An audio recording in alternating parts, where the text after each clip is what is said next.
how to fix MyFitnessPal not working on Android.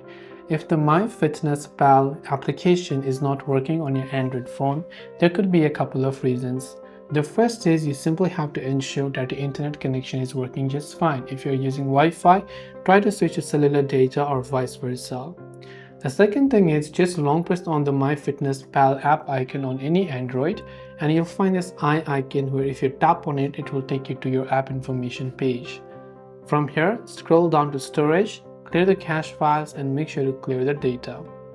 Once you've done that, go to your Play Store. In the search bar, just search for the application again.